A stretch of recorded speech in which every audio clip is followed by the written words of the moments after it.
अब मैं आपको बताता हूँ कि रियल इस्टेट में किस तरीके से पैसा कमाया जाता है। ऐसे तो बहुत सारे तरीके होते हैं, लेकिन कुछ कॉमन तरीका है जिसको लोग यूज करके बहुत सारे पैसा कमा रहे हैं। देखो, रियल इस्टेट में इनकम का 3 लेवल होता है। पहला जो लेवल होता है उसमें वो लोग रहते हैं जिनके पास नॉलेज थोड़ा सा कम होता है, लेकिन उनके पास बहुत पैसा होता है। उनको ये पता है कि भाई पैसा से कैसे पैसा बनाया जाता है, और ये मार्केट में बहुत अच्छा पैसा कमाते हैं।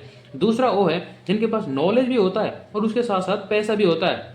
ये लोग भाई पूरी मार्केट कैप्चर करके रखते हैं, मतलब टॉप 1% के अंदर आते हैं। ये रातों रात खेल पलट लेते हैं, तो इनके पास भी बहुत अच्छा पैसा कमाते हैं, दबा के कमाते हैं।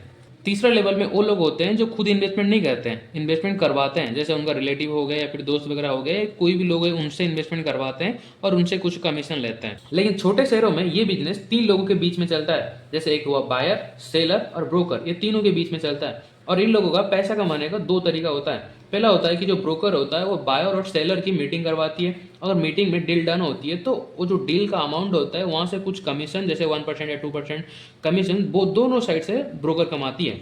अब एक एग्जाम्पल समझो, अगर 20 लाख की एक प्लॉट है तो ब्रोकर क्या करता है, सेलर और बायर दोनों से पैसा लेता है। मान लो इससे 20,000 और इससे 20,000 लिया, तो 40,000 सिर्फ एक डील से। मान लो अगर वो महीने का सिर्फ 4 डील भी डन करता है ना, तो 1.5 लाख रुपए कमाती है, और उससे भी ज़्यादा कमा सकती है। वो डिपेंड करता है कि कमीशन कितना मिलता है। दूसरा इन्वेस्टमेंट मॉडल में ब्रोकर खुद इन्वेस्टमेंट करता है। ब्रोकर डायरेक्टली मीटिंग करता है और टोकन भी देता है, और वो जमीन को 3 महीने तक होल्ड करके रखता है। उसके बाद वो खुद ब्रोकर जो है वो ओनर बनता है, उस जमीन का ओनर बन के वही को और बड़े पार्टी को सेल कर देती है। इससे पता मतलब दबा के पैसा कमाता है, इससे बहुत ज़्यादा पैसा कमाया जाता है। और ये तरीका बहुत ज़्यादा लोग यूज करते हैं और इससे ही ज़्यादा प्रॉफिट मिलता है।